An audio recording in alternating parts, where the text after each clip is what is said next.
चिपळूण कराड मार्गावरील खेर्डी बाजारपेठ येथे काल सायंकाळी 2 बैलांमध्ये लागलेल्या झोंबीनं काही काळ वाहतूक रोखून धरली। अर्ध्या तासाहून अधिक काळ चाललेल्या 2 बैलांची झुंज इतकी गंभीरपणे सुरू होती की रस्त्यावरून थेट नदीच्या वाहत्या पात्रात जाऊन देखील त्यांची झुंज सुरूच राहिली।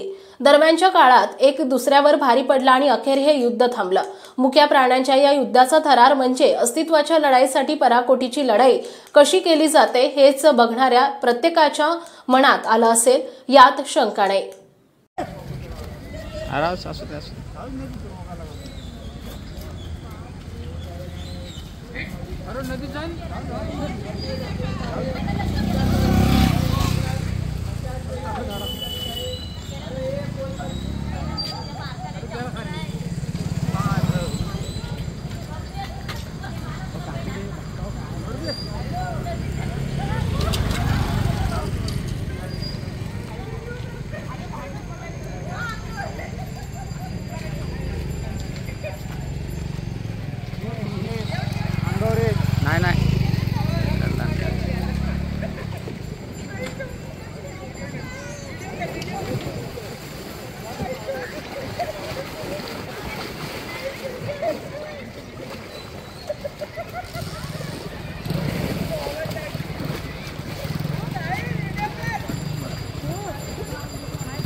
वीडियो लीड कर रहा तू क्या